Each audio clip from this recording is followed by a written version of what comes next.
Hello everyone, Bhavna Gunwani this side. Today in this session we'll discuss about data types in Java. Basically, data types specifies the size of the variable depending upon what kind of data you want to store into a variable. For example, you want to store the numeric values, then you will opt out byte, integer, float, double, depending upon whether you want decimal precisions or not.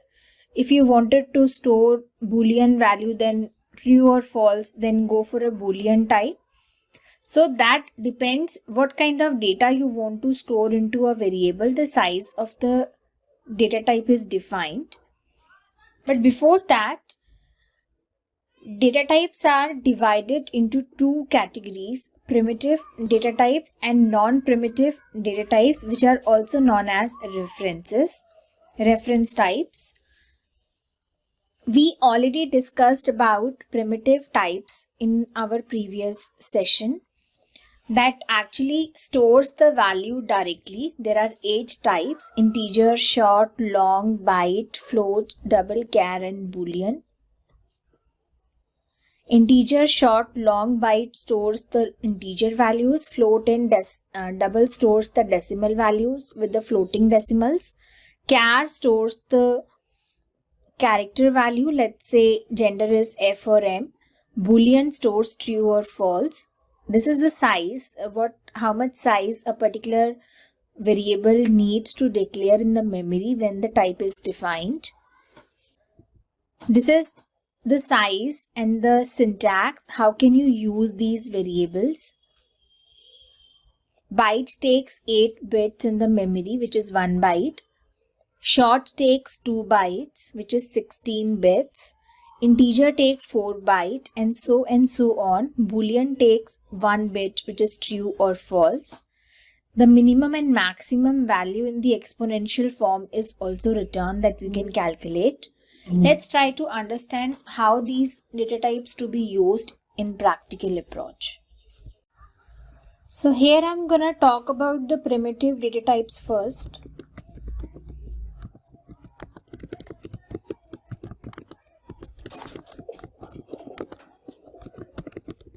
Here the class is generated. Here is the main method.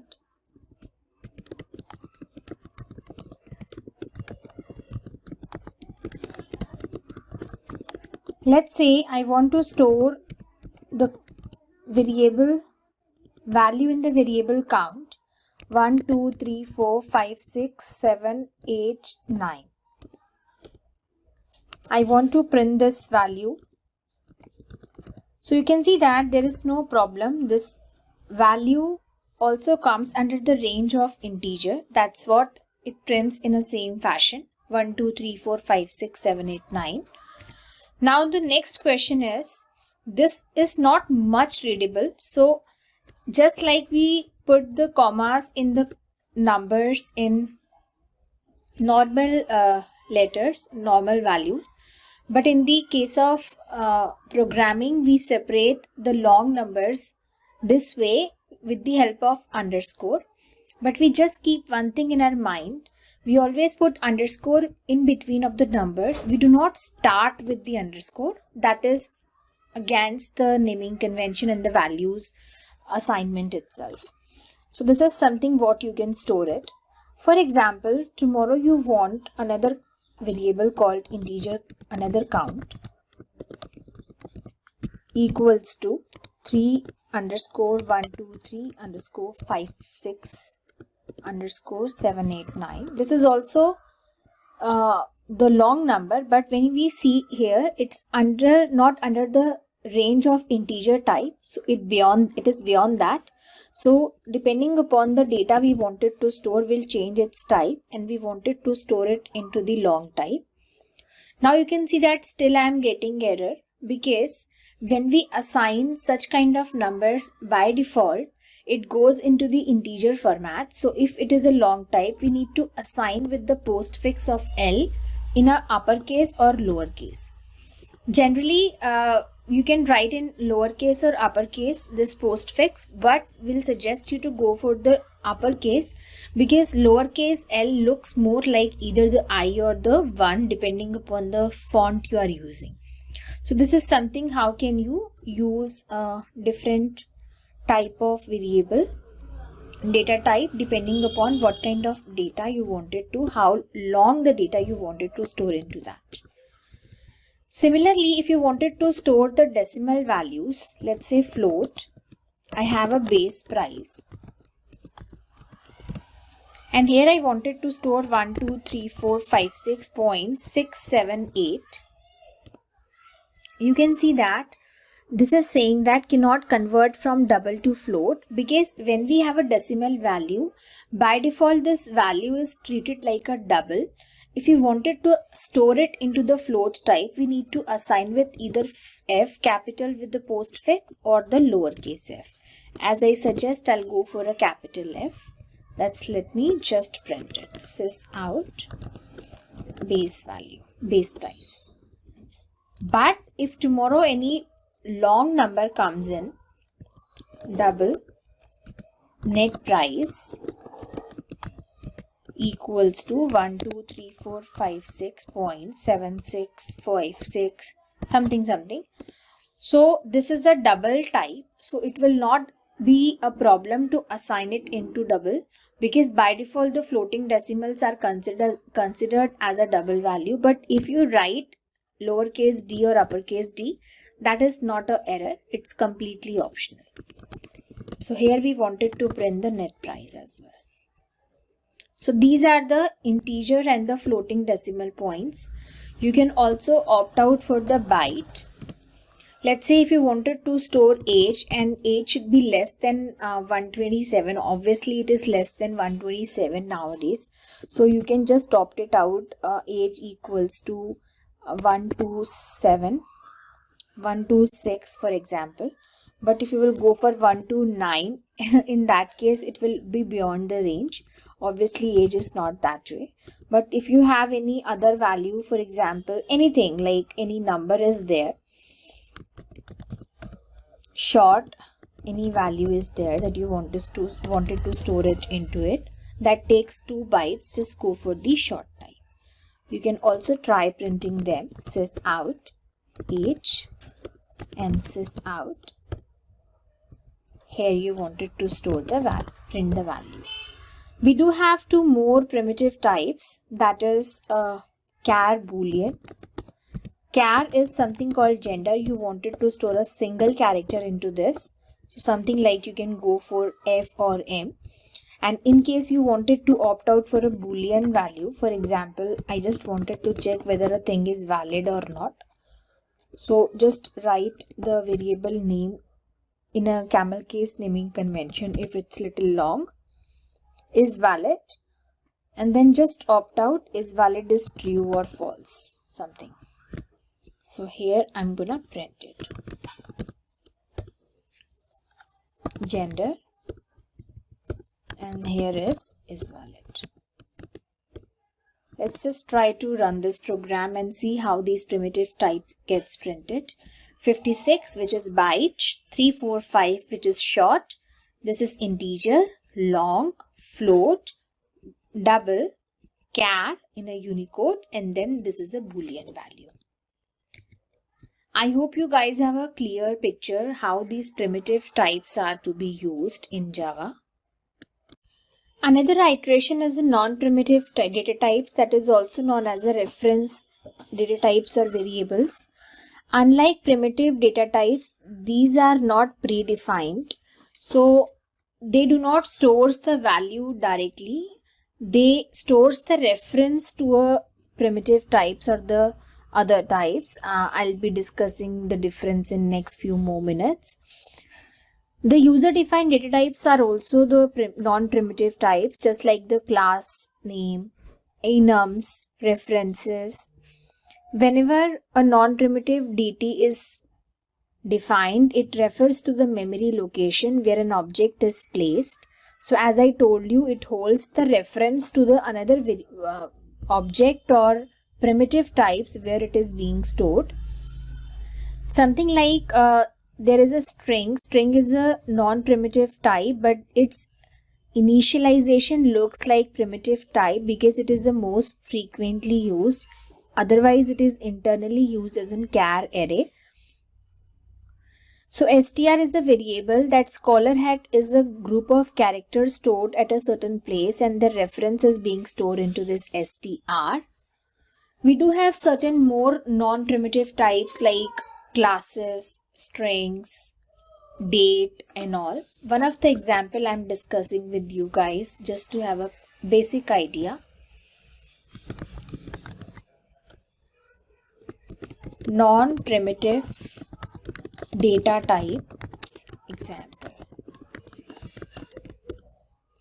So here the class is there, the main method is there. If in case you wanted to use string, I'm initializing a message hello world.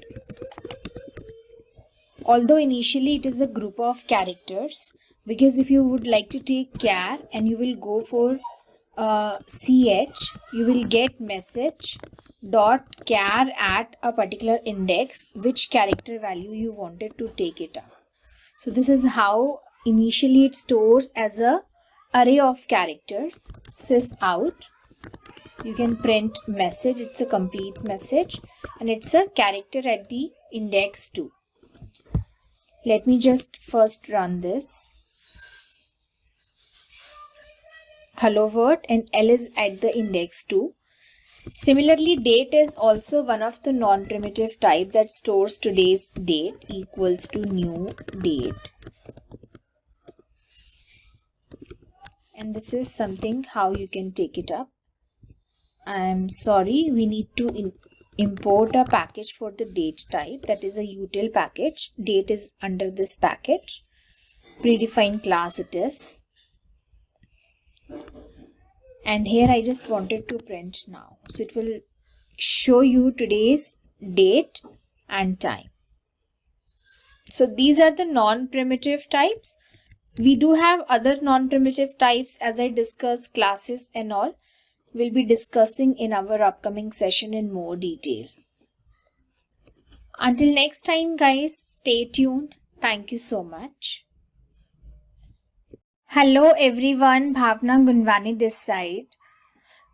In our previous discussions, we have already talked about primitive and non-primitive types. Today I will tell you how primitive is different from non-primitive. What are the differences?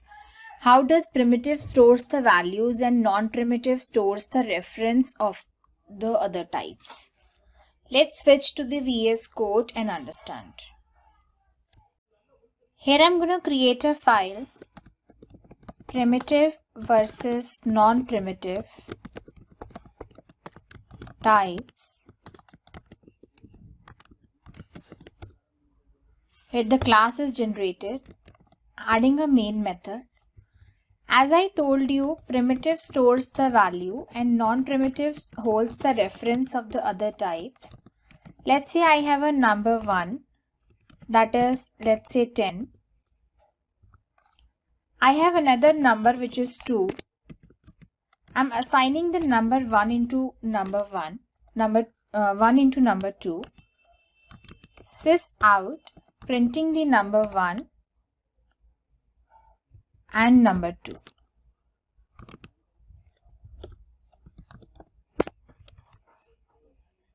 You can see that as of now, both are the primitive types.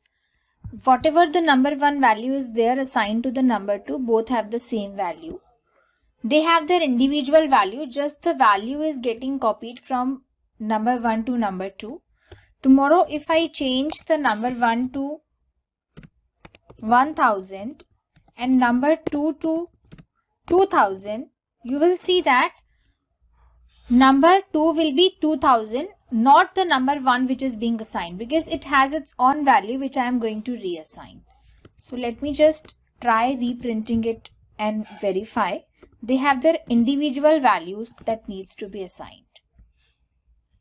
Right? 1000 and 2000. But in case of Non-primitive or a reference type stores the reference of the other type, not the value. It's non-primitive types, also known as reference types. So here I'm gonna import a package from AWT. Import java.awt. Under that I have a point class.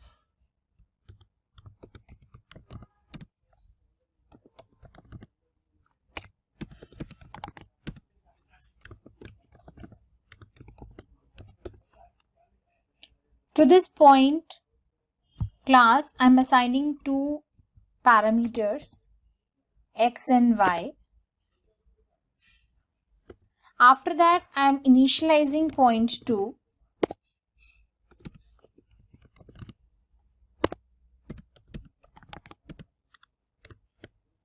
But here I'm not initializing the fresh object. I'm assigning the point 1 to the point 2.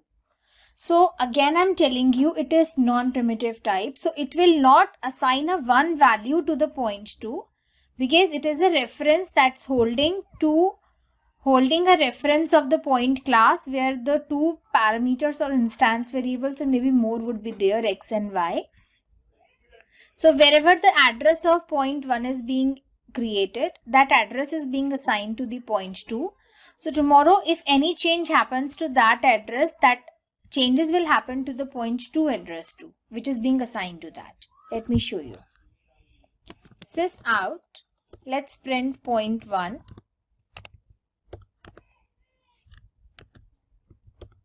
Let's print point 2.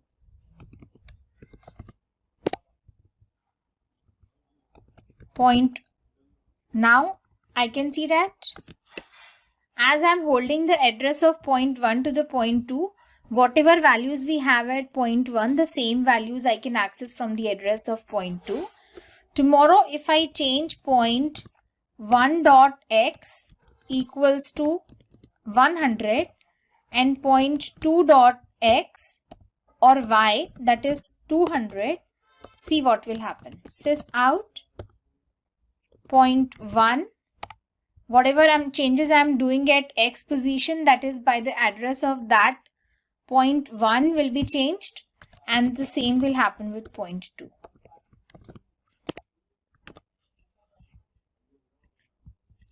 So you can see that 100 and 200 and 100 and 200. So reference type holds the address, whereas the primitive type holds the value of the variable.